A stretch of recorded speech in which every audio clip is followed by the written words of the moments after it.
Para nosotros es un gran gozo, un gran privilegio el poder estar cada mañana pues compartiendo, ¿verdad? Toda la estructura de la salvación en el programa El Plan de Dios, su mayor regalo. Y ya vamos por el tema 19. Recuerden que son 26 temas en total. Ya estamos en el 19, o sea que estamos ya en la recta final con el tema de la bendita esperanza, nuestra redención. Yo quiero repasarles rápidamente los objetivos de este tema antes de orar y presentarme delante de nuestro Dios, pues solo para que ustedes lo recuerden. El viernes le dimos inicio a este tema. Voy a hacer sencillamente algunos repasitos de algunos slides para entonces ya entrar en materia. Entonces, el objetivo que tenemos es enseñar que en la segunda venida de Cristo el Evangelio completa la tercera fase de la salvación, donde Dios elimina nuestra naturaleza pecaminosa y nos da cuerpos redimidos similares al de Cristo glorificado. Mostrar que hasta ese momento el mayor obstáculo del Espíritu Santo en nuestra santificación es nuestra propia naturaleza pecaminosa y enseñar que la segunda venida de Cristo es la bendita esperanza del cristiano, donde ocurre nuestra redención o nuestra glorificación. Así que vamos a orar. Querido Padre Celestial, te damos gracias, oh Señor, por este nuevo día. Gracias por la linda oportunidad que tú nos das de abrir tu palabra. En esta hora, Señor, queremos presentarnos delante de ti para pedir que tu Santo Espíritu esté en medio nuestro, que tu palabra nos continúe dando ánimo, que podamos confiar y tener la garantía de tu salvación eterna, porque ya la has ganado para nosotros en Cristo Jesús. Que podamos, oh Señor, tan solo confiar en ti y en tu palabra, y que podamos rendirnos a la dirección de tu Santo Espíritu para que tu voluntad sea hecha en la vida de cada uno de nosotros. Perdona nuestros pecados, oh Dios. En el nombre de Jesús queremos presentarnos delante de ti en esta hora para que tú nos limpies de todo pecado y que tu Santo Espíritu pueda continuar habitando en medio nuestro para que podamos ser canales de bendición. Gracias, Padre, en el nombre de Jesús. Amén. Bien, nosotros vimos que ya por medio del Evangelio, ¿verdad? Dios nos salvó, estamos hablando ya en pasado, nos salvó de la condena del pecado. Vimos el slide que dice que fuimos salvados de la culpa, la condenación del pecado, y esto opera en la dinámica de la justificación. El concepto de justificación para el apóstol Pablo se convirtió en un elemento fundamental porque Pablo pudo entender que todo su esfuerzo de tratar de ser bueno como fariseo, fariseo significa apartado, es muy similar a la palabra, ¿verdad? Santificación, apartado. El fariseo pues tenía una idea de que él podía alcanzar la salvación basada en sus méritos, y el apóstol Pablo se dio cuenta de que no hay otra manera de alcanzar el cielo a menos que Dios elimine, ¿verdad?, la condenación que gravita sobre cada ser humano. Y esto Dios lo ejecuta en Cristo. En Cristo, a través de su sacrificio, Dios ejecutó la condena a muerte eterna que gravitaba sobre cada ser humano de este planeta, y Cristo nos justificó. Quiere decir que el Evangelio me salvó en tiempo pasado de la culpa y la condenación a muerte eterna. Y este sacrificio de Cristo trasciende el tiempo. O sea, hasta los nietos míos y los tataranietos que todavía no han nacido ya están representados en la cruz de Cristo. Quiere decir que este sacrificio de Cristo cubrió a toda la humanidad desde antes de Cristo, durante Cristo y después de Cristo, y el sacrificio de Cristo trasciende, ¿verdad? Su justicia trasciende a través de todos los siglos. Alcanzamos la salvación por medio de la justicia de Cristo. Una vez yo entiendo lo que Cristo hizo a mi favor, lo acepto como mi salvador personal, ahora doy testimonio público a través del bautismo. Y decíamos que el bautismo es una experiencia donde nosotros enterramos la vieja naturaleza y resucitamos a una nueva vida en Cristo. En cierta manera, es en el bautismo donde nosotros somos crucificados, somos crucificados, somos unidos a Cristo. Por eso el texto de Gálatas 3:27 es tan importante que dice, porque todos los que han sido bautizados en Cristo han sido colocados en Cristo, han sido revestidos de Cristo. Quiere decir que en el bautismo es donde nosotros entramos, damos testimonio público de que hemos aceptado a Jesús como nuestro Salvador personal. Entonces, y es en el bautismo también donde recibimos el Espíritu Santo como un regalo. Dios perdona nuestros pecados, perdona, ¿verdad? Nos perdona esa condenación y ahora entra el Espíritu Santo a operar en nosotros en la experiencia de la santificación. Quiere decir que Dios me está salvando, ya me salvó de la condena del pecado, ahora me está salvando de que el pecado quiera gobernarme o quiera dirigirme. Entonces, en la experiencia de la santificación, el Espíritu Santo entra a operar en mi vida, perdón.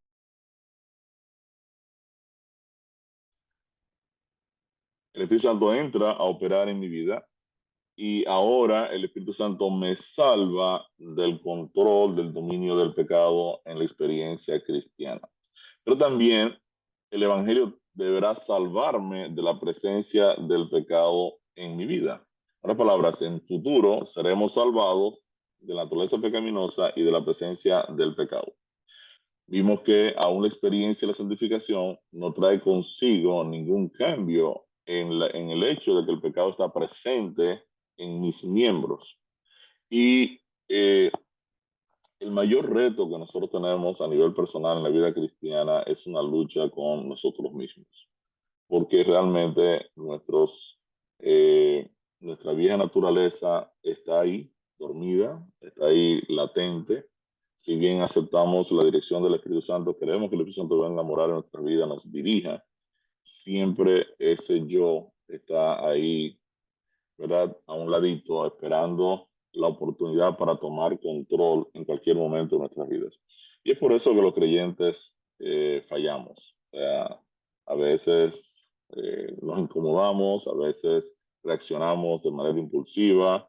El persona dice, pero ¿y qué le pasó a este? Si esta es una persona cristiana, ¿por qué reacciona así? Tú sabes, a veces le podemos hablar de manera ruda a nuestra pareja, a veces a nuestros hijos.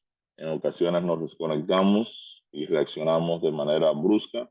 Y todo eso es porque el viejo Ricardo no ha sido totalmente muerto, sino que en la experiencia cristiana quedan entonces los dos elementos operando, el viejo Ricardo y el Espíritu Santo, ¿verdad? Que ambos tienen agendas distintas. El apóstol Pablo tenía esto bien claro cuando dice que los deseos de la carne se oponen a los del Espíritu, ¿verdad? Y los del Espíritu a los de la carne, y entonces hay una especie de lucha aquí en nuestra mente, porque sencillamente todavía el viejo hombre carnal no ha sido removido completamente de mi vida. Quiere decir entonces que es necesario experimentar una tercera fase en el Evangelio, que es la fase de la redención o la glorificación, y decíamos que esta fase viene a ocurrir en la segunda venida de Cristo. Y eso es lo que vamos a estudiar en esta mañana. Nosotros eh, analizamos, ¿verdad? Que hay muchos textos en la Biblia que hablan de pasar la eternidad con Dios. De hecho, Salmo 23, lo vimos por aquí, ¿verdad? En la casa de Jehová moraré por largos días. En Salmo 27, eh, una cosa he demandado a Jehová, que esté yo en la casa de Jehová todos los días de mi vida, ¿verdad? Vendrá nación con alegría, gozo perpetuo será sobre sus cabezas, los redimidos de Jehová volverán. Quiere decir que a través de toda la Biblia nosotros encontramos eh, conceptos de esa eternidad en la presencia de nuestro Dios. Salmo 37:29, los justos se le darán la tierra y vivirán para siempre sobre ella. Quiere decir que a través de toda la Biblia nosotros encontramos esta promesa y el viernes Vimos algunos aspectos entonces de esta segunda venida de Cristo, que Cristo prometió volver de nuevo a buscarnos a cada uno de nosotros. Vimos que la venida de Cristo es literal, será un hecho histórico, así como la creación, la crucifixión, también la segunda venida de Cristo será un hecho histórico, visible, no es un tema de rapto secreto, sino que la Biblia dice que todo ojo verá a Cristo, todo ojo verá a Cristo. Eh, Cristo vendrá en la gloria de su Padre, ¿verdad? Con poder, con gran gloria. No es posible que Cristo venga con un gran poder y gran gloria y nadie lo vea. O sea, eso no tiene ningún sentido. Eh, Vimos también que el concepto del rapto secreto, que los tomados en realidad son los perdidos y los dejados son los salvados. El apóstol Pablo dice, más nosotros, los que hayamos quedado, ¿verdad? Entonces estaremos con el Señor, nos encontraremos con el Señor en el aire. También es un evento audible. Cristo viene con voz de arcángel, con trompeta de Dios, con voz de mando. Quiere decir que no es un evento silencioso donde las personas desaparecen y nadie se da cuenta, sino que Cristo viene de una manera extraordinaria. Es un evento personal, es personal. Cristo viene a recompensar a cada uno según sus obras. Es un evento glorioso, culminante, decisivo, eh, que le pone fin al tema del pecado para siempre. Entonces nos quedamos la pregunta número 4. ¿Qué aguardan los creyentes y qué hacen por la gracia de Dios? Tito 2, 11 al 13 nos dice, porque la gracia de Dios se ha manifestado para salvación a todos los hombres, enseñándonos que, renunciando a la impiedad y a los deseos mundanos, vivamos en este siglo sobria, justa y piadosamente, aguardando la esperanza bienaventurada y la manifestación gloriosa de nuestro gran Dios y Salvador Jesucristo. Quiere decir que en su carta a Tito, el apóstol Pablo nos dice aquí que los creyentes aguardan la bienaventurada, la esperanza bienaventurada y la manifestación gloriosa de nuestro gran Dios y Salvador Jesucristo. También aquí este es un texto que nos dice que Cristo es Dios, por supuesto, ¿verdad? Que es parte de la deidad para algunas personas que insisten, ¿verdad?, en que Cristo es un ser creado, ¿no? En Hebreos dice, de otra manera le hubiera sido necesario padecer muchas veces desde el principio del mundo, pero ahora en la consumación de los siglos se presentó una vez para siempre por el sacrificio de sí mismo para quitar de en medio el pecado. Y de la manera que está establecido para los hombres que mueran una sola vez y después de esto el juicio, así también Cristo fue ofrecido una sola vez para llevar los pecados de muchos. Miren aquí lo que entra ahora. Y aparecerá por segunda vez sin relación con el pecado para salvar a los que le esperan. Quiere decir que la segunda vez que Cristo entra en escena aquí en la tierra, Él va a aparecer. No es un asunto secreto, no es un asunto misterioso. Él aparecerá por segunda vez sin relación con el pecado para salvar a cada uno de nosotros. Quiere decir que los creyentes aguardan la segunda venida de Cristo, la bendita esperanza, mientras el Espíritu de Dios los mantiene apartados del mundo, viviendo de forma justa y piadosa. Dios se ha comprometido con su pueblo a santificarlo por medio de su Espíritu hasta el regreso de Cristo. Esto lo dice 1 Corintios 1:8 también, que dice, el cual también os confirmará hasta el fin, para que seáis irreprensibles en el día de nuestro Señor Jesucristo. Y Filipenses 1, 6, 10 dice, estando persuadido de esto, que el que comenzó en vosotros la buena obra, la perfeccionará hasta el día de Jesucristo. Quiere decir que la operación del Espíritu Santo es un proceso de perfeccionamiento hasta el día de Jesucristo. Nosotros en las empresas hablamos mucho de reingeniería, ¿verdad? Lo que es un proceso de calidad continua, donde usted trata siempre en la empresa de que los procesos vayan continuamente siendo mejorados. Lo mismo hace el Espíritu Santo en nosotros. Cada día el Espíritu Santo nos está confrontando con la palabra de Dios, la palabra que Él mismo inspiró, y va tratando de aplicar los principios de la palabra para ir transformando nuestros caracteres. Dice el texto aquí, para que aprobéis lo mejor a fin de que seáis sinceros e irreprensibles para el día de Cristo. Quiere decir que toda esta operación del Espíritu Santo tiene como objetivo irnos transformando, ¿verdad? De gloria en gloria, como dice el texto, a la imagen de Cristo hasta el día de la segunda venida. ¿Qué hacían los cristianos mientras aún viven en este mundo? Según Romanos 8, 22 al 23, dice el texto, porque sabemos que toda la creación gime a una y aún está con dolores de parto hasta ahora. Y no solo ella, sino que también nosotros mismos, que tenemos las primicias del Espíritu, nosotros también gemimos dentro de nosotros mismos, esperando la adopción, la redención de nuestro cuerpo. Quiere decir que por la redención de nuestro cuerpo, Pablo se refiere a nuestra naturaleza pecaminosa, la cual será cambiada de corrupción a incorrupción en la segunda venida de Cristo, y es lo que nosotros ya esperamos como creyentes. Ya nosotros nos hemos dado cuenta de que, wow, todavía aceptando a Cristo como nuestro Salvador personal, todavía Dios dándonos, regalándonos el don del Espíritu Santo en nuestras vidas, todavía continuamos con este cuerpo con problemas, ¿no? Entonces,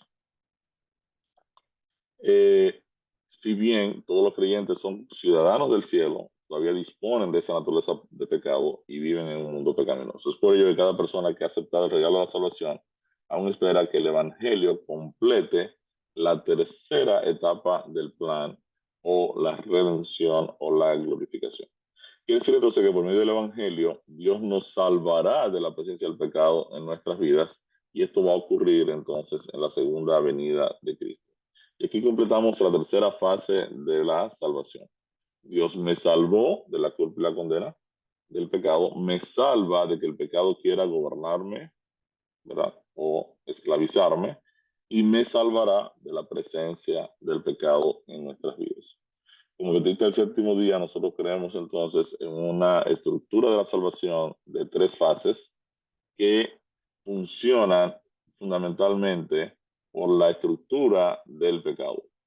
El pecado tiene estos tres elementos y el Evangelio reacciona en tres ataques directos al pecado. Al problema de la culpa y la condena, entra Cristo. Al problema de que el pecado me esclaviza, entra el Espíritu Santo. Al problema de la presencia del pecado, entra entonces el Padre en la etapa de la glorificación. 1 Corintios 15, 51, 56, ¿qué ocurrirá en cada uno de los creyentes que reciban al Señor? Y aquí os digo un misterio. No todos dormiremos, pero todos seremos transformados en un momento, en un abrir y cerrar de ojos, a la final trompeta, porque se tocará la trompeta y los muertos serán resucitados incorruptibles y nosotros seremos transformados. Porque es necesario que esto corruptible se vista de incorrupción y esto mortal se vista de inmortalidad. Y cuando esto corruptible se haya vestido de incorrupción y esto mortal se haya vestido de inmortalidad, entonces se cumplió la palabra que está escrita: sorbida es la muerte en victoria. ¿Dónde está, o muerte, tu aguijón? ¿Dónde, o sepulcro, tu victoria? Ya que el aguijón de la muerte es el pecado y el poder del pecado, la ley.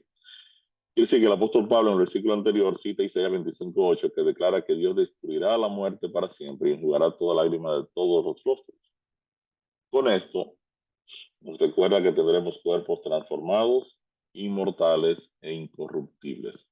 Los versos del 42 al 44 dice: así también es la resurrección de los muertos. Se siembra en corrupción, se resucita en incorrupción. Se siembra en deshonra, se resucitará en gloria. Se siembra en debilidad, se resucitará en poder.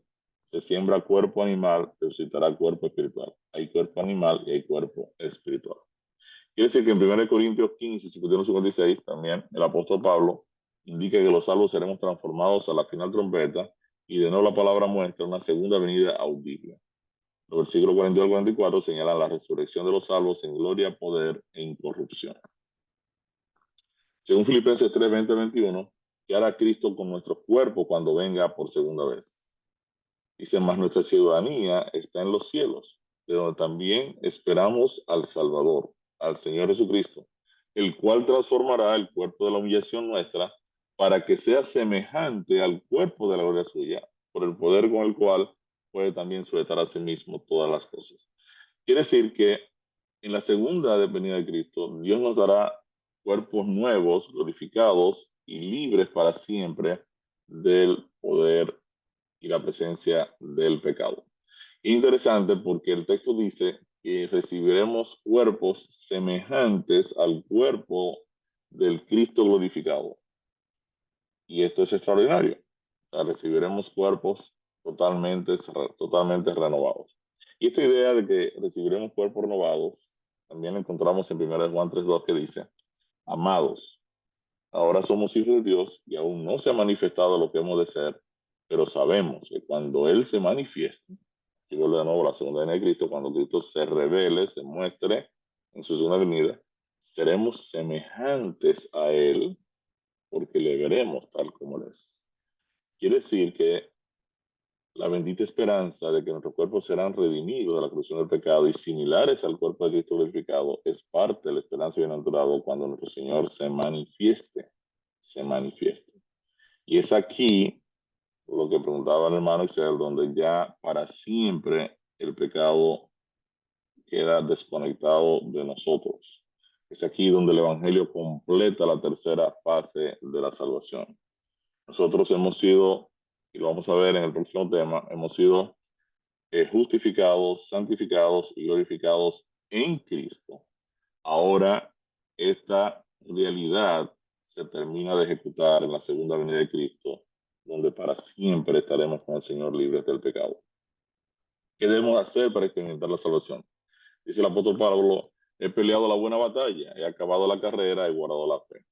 Por lo demás, me está guardada la corona de justicia, la cual me dará el Señor juez justo en aquel día, y no solo a mí, sino también a todos los que aman su venida.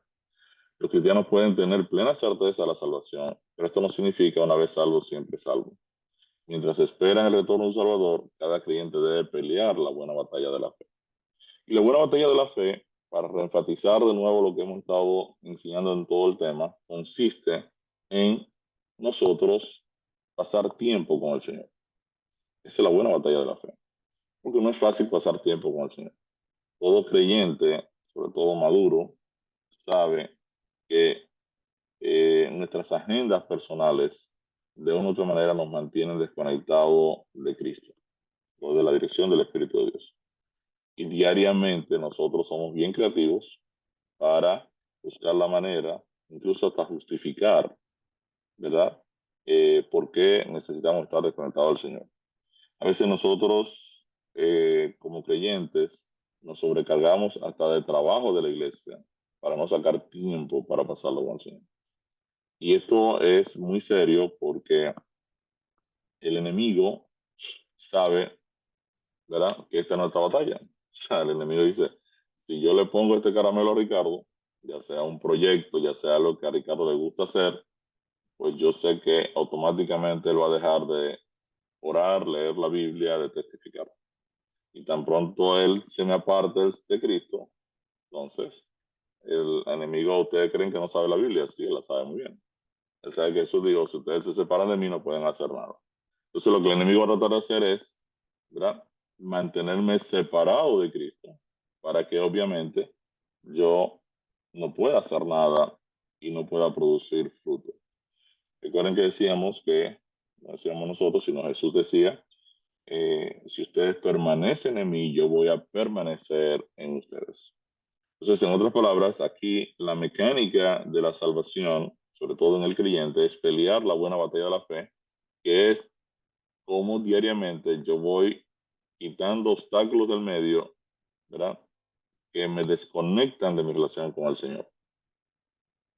Y cada vez que surja algún esquema que me desconecte de Cristo, y puede ser incluso una cantidad de trabajo enorme en la iglesia, por ejemplo.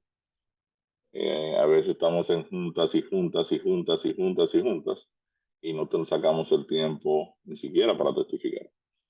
Eh, Hablaba con un pastor amigo que me decía, no, lo que pasa es que tenemos muchas juntas. Digo yo no sé cuántas personas ustedes logran en tantas juntas, logran que encuentren la salvación, pastor, pero en realidad dejemos un poco de juntas y testifiquemos más.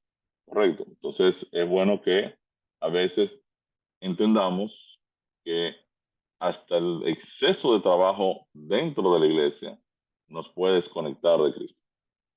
Y esto es bien serio. La buena batalla de la fe entonces gira en torno a nuestra relación y comunión continua con el Señor. Porque si no, nosotros podemos estarnos perdiendo nuestra salvación dentro de la misma iglesia de Cristo. En Mateo 7, 21, 23, este grupo de personas que dicen, pero Señor, en tu nombre hicimos reuniones, en tu nombre echamos fuera demonios, en tu nombre hicimos milagros, en tu nombre hicimos muchas cosas. Y eso dice, sí, pero ustedes me dicen Señor, Señor, pero ustedes no quisieron nunca hacer la voluntad de mi Padre que está en los cielos. Y la voluntad de mi Padre es que la gente se salve. Quiere decir que yo a ustedes nunca los conocí.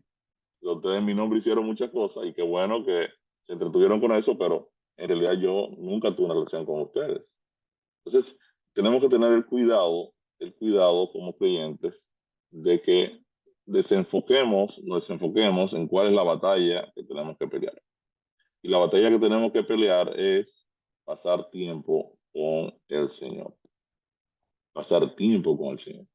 Esa es una batalla que nosotros tenemos que luchar hasta con uñas y dientes. O sea, esto me está quitando tiempo de mi relación con Dios. Mi trabajo me está quitando tiempo. Mis estudios quizás me están quitando tiempo. Entonces, ¿cómo yo evito, verdad, que esto pase? Es enfocándome en una relación personal con el Señor. De todos los que aman la segunda venida de nuestro Señor cuentan con la promesa de Dios en su palabra de guardarlos o protegerlos hasta el día glorioso en el que Jesús viene a buscar a su pueblo, ¿no? Dice que sois guardados por el poder de Dios mediante la fe para alcanzar la salvación que está preparada para ser manifestada en el tiempo postrero. Quiere decir que esta salvación se manifiesta, se hace realidad ahora en la segunda venida de Cristo. Y Dios, mientras tanto, me está guardando por su poder a través de la fe, me guarda, me protege. Dice Judas 1, 24 al 25, y aquel que es poderoso para guardaros sin caída y presentaros sin mancha delante de su gloria con gran alegría, al único y sabio Dios, nuestro Salvador, sea gloria y majestad, imperio y potencia, ahora y por todos los siglos. Amén. Mientras la fe esté colocada en Cristo, la salvación estará garantizada. Si se abandona la fe en Cristo, también la salvación estará siendo abandonada por la incredulidad. Hebreos 10, 35, 38. ¿Qué advertencia es dada a los creyentes que son débiles en la fe y a los que se retiran de Cristo? Dice, no pierdan ustedes vuestra confianza, ya que tiene grande galardón, porque es necesaria la paciencia para que, habiendo hecho la voluntad de Dios, obtengan la promesa. Porque aún un poquito, y el que ha de venir vendrá y no tardará, mas el justo vivirá por fe, y si retrocediere, ¿verdad? No agradará a mi alma. Quiere decir que Dios está diciendo aquí que el justo vive por la fe y no es una persona que retrocede, que da reversa, que se devuelve, ¿correcto? Para animar a la iglesia, el escritor de la carta de los Hebreos se coloca en el listado de aquellos que no retroceden en la vida cristiana. En Hebreos 10:39 él dice, pero nosotros no somos de los que retroceden para perdición, sino de los que tienen fe para preservación del alma.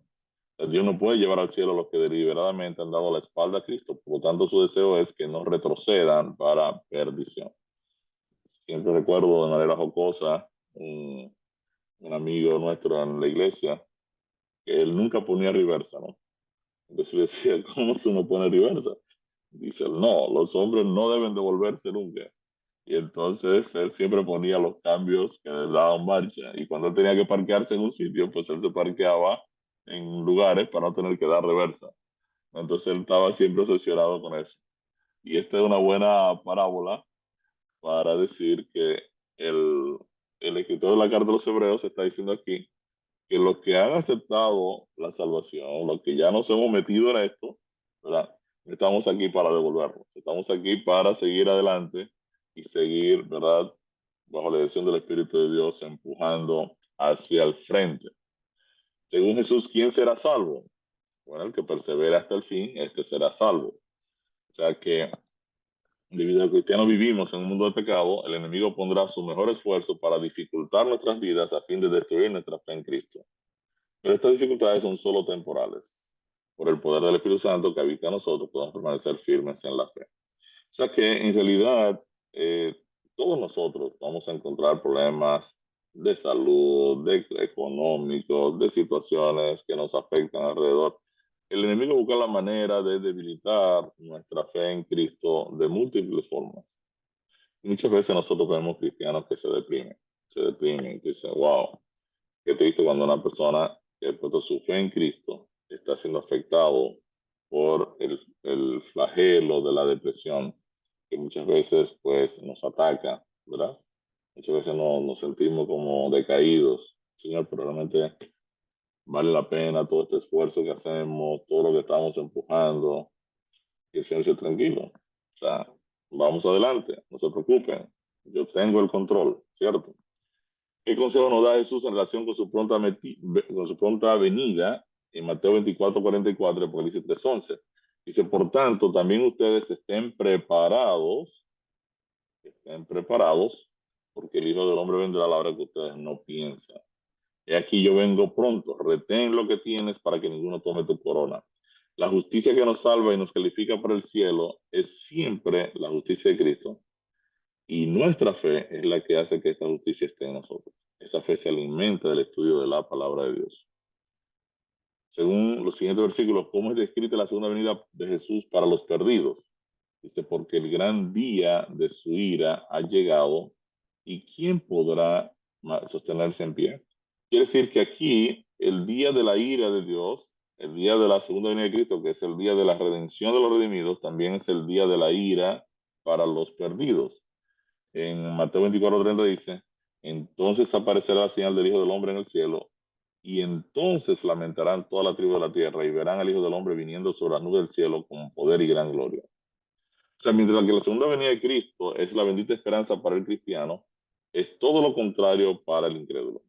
El incrédulo que ha rechazado el don de la salvación en Cristo.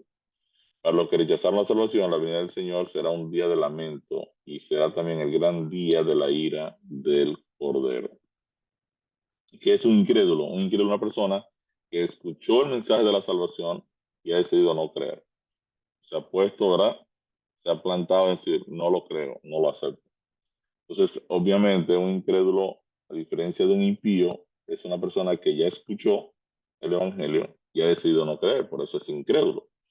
Un incrédulo no es una persona que ignora la salvación. Entonces, por eso que la iglesia está llamada a compartir el Evangelio, ¿verdad? Porque las personas van a escuchar el Evangelio y deberán tomar su decisión de si van a creer o no van a creer.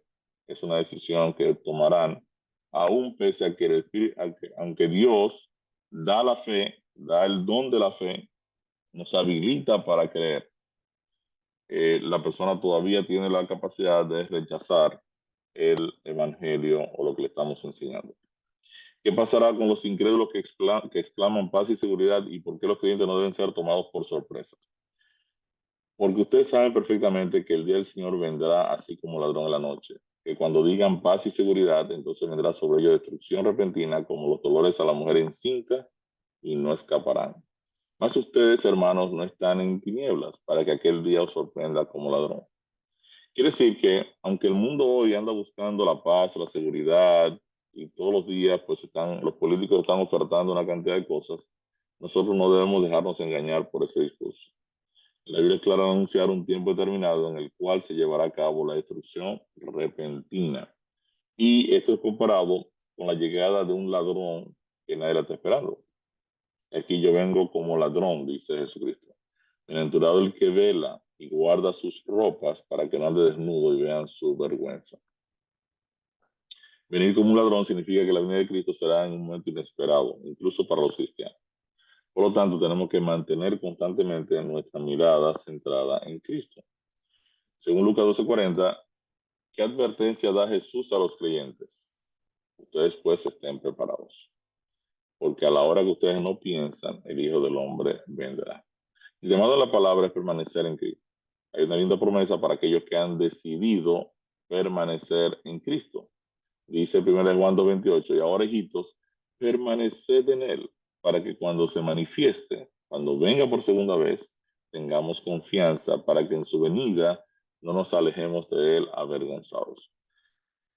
El apóstol Pedro también presenta un cuadro impresionante de la segunda venida de Cristo y nos anima a vivir de forma recta y piadosa. Él dice, pero el día del Señor, está hablando de la segunda venida de Cristo, el día del Señor vendrá como ladrón en la noche, en el cual los cielos pasarán con gran estruendo y los elementos ardiendo serán deshechos y la tierra y las obras que en ella hay serán quemadas. Puesto que todas estas cosas han de ser deshechas, ¿cómo no debéis vosotros andar en santa y piadosa manera de vivir, esperando y apresurándoos para la venida del día de Dios, en el cual los cielos encendiéndose serán deshechos y los elementos siendo quemados se fundirán? Pero nosotros esperamos, según sus promesas, cielos nuevos y tierra nueva en los cuales mora la justicia. Cada uno de nosotros debe estar preparado para que la llegada de aquel día no nos tome de sorpresa. ¿Qué declaración harán los salvados ese día? Y se dirá en aquel día, he aquí, este es nuestro Dios, le hemos esperado y nos salvará. Este es Jehová a quien hemos esperado. Nos gozaremos y nos alegraremos en su salvación. Entonces, cada persona que ha aceptado el Evangelio y permanecido en él, cubierto por el manto de justicia de Cristo, podrá hacer esta declaración extraordinaria. En síntesis, al problema del pecado, Dios lo contraataca con el Evangelio. El pecado causa la muerte y ambos, el pecado y la muerte, están anclados en las vidas de cada uno de nosotros. El pecado está presente, nos controla y finalmente nos culpa y nos condena a muerte. A la pregunta, ¿eres tú salvo? Cada cristiano debe responder, yo fui salvado, estoy siendo salvado y seré salvado del problema de la muerte y del pecado. Yo fui salvado por medio de la justificación. La justificación me salvó. Estoy siendo salvado, ¿verdad?, del gobierno y el esclavitud del pecado gracias a la presencia y dirección del Espíritu Santo en mi vida, que está disponible en todo momento. Y seré salvado de la presencia del pecado en mi vida cuando Cristo venga por segunda vez y mi cuerpo sea transformado y redimido. Quiere decir entonces que el Evangelio ahora me salvará de la presencia del pecado en mi vida. Y aquí entonces completamos, ¿verdad?, las tres fases de la salvación: justificación, santificación y redención.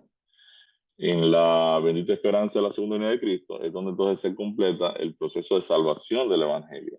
Y este acontecimiento pondrá fin al pecado para siempre.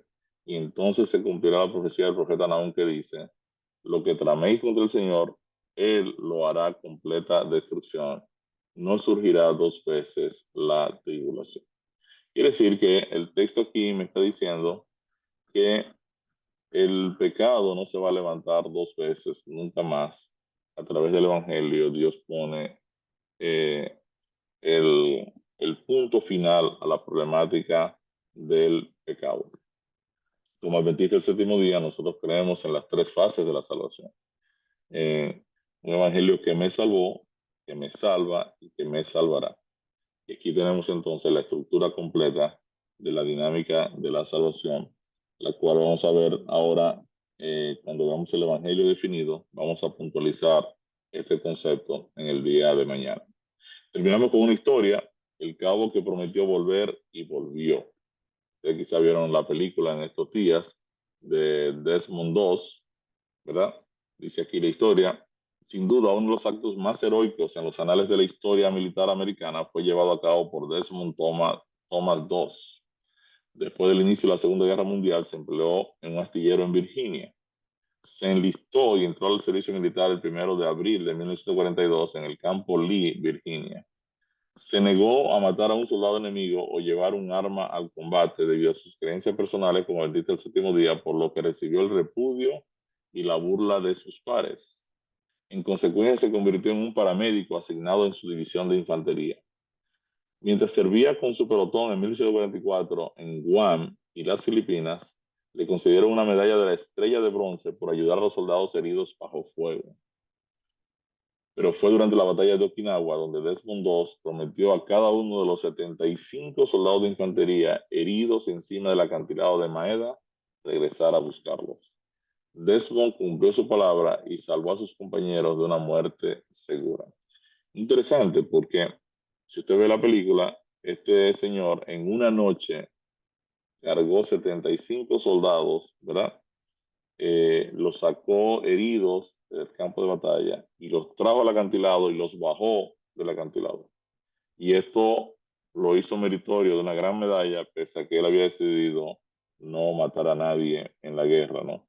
Él entendía que, de acuerdo a la palabra de Dios, él no debía estar utilizando un arma para matar y se dedicó como paramédico a salvarlo.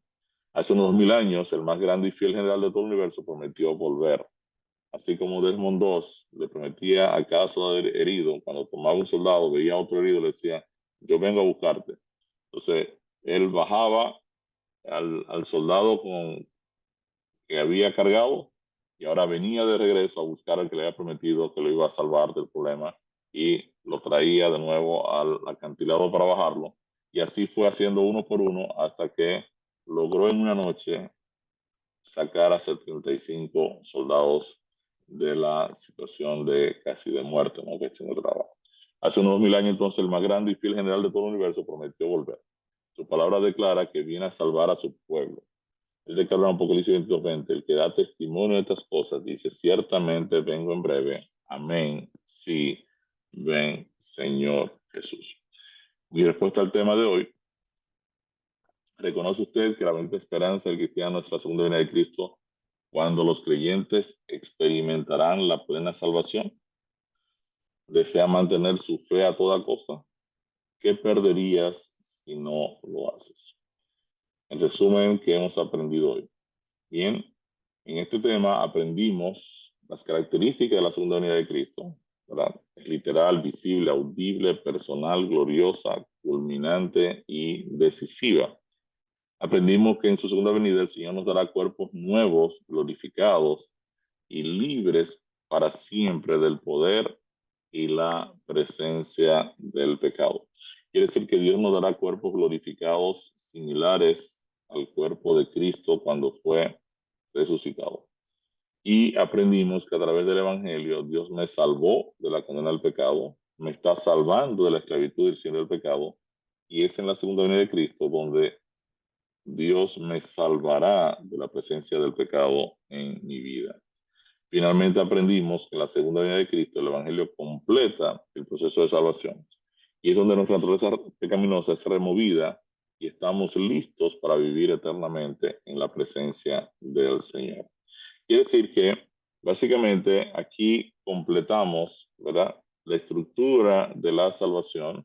Aquí el Evangelio ahora termina la estructura de la salvación eh, con la fase de la redención o la glorificación, donde el pecado para siempre queda removido de nuestras vidas y ahora vivimos en la presencia del Señor, glorificados, ¿verdad? Con un cuerpo semejante al de Cristo y ahora podemos vivir para siempre en la presencia de nuestro Dios.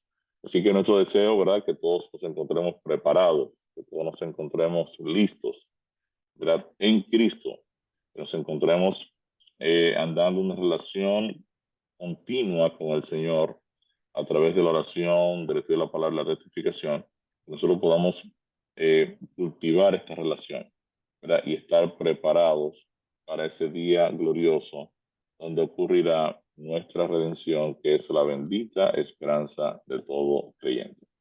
Querido Dios Padre Celestial, gracias, oh Señor, por la bendita esperanza nuestra de la segunda venida de Cristo. Gracias porque tú vienes por segunda vez a buscarnos, oh Señor. Gracias porque a nosotros que estábamos sumergidos en este mundo de conflictos, de pecado, en este mundo condenado a la destrucción, tú ya habías decidido tener un plan de venir a buscar a tu pueblo. Y gracias, oh Señor, porque en tu segunda venida es donde nosotros finalmente recibiremos la corona de gloria y cuerpos totalmente transformados y renovados, similares a tu cuerpo, oh Señor, ya glorificado. Gracias te damos, oh Señor, porque es aquí donde seremos ya redimidos para siempre de la problemática del pecado. Y queremos, oh Señor, que ese evento ocurra pronto, oh Dios. Queremos pedirte que tú puedas animar a cada creyente a salir a testificar de tu salvación, que tu evangelio pueda moverse a nivel global para que se pueda cumplir esa profecía que tú dijiste, que cuando este evangelio sea predicado en el mundo entero, entonces vendrá el fin. Queremos irnos contigo pronto a morar para siempre a tu lado, Señor. Danos sabiduría de lo alto para testificar, para compartir este evangelio de salvación y que tú puedas venir a buscar a tu pueblo, a todos los que aman tu venida. Gracias, Señor, por tu palabra. Es en el nombre de Jesús que te lo pedimos. Amén, oh Dios. Amén. Dios les bendiga.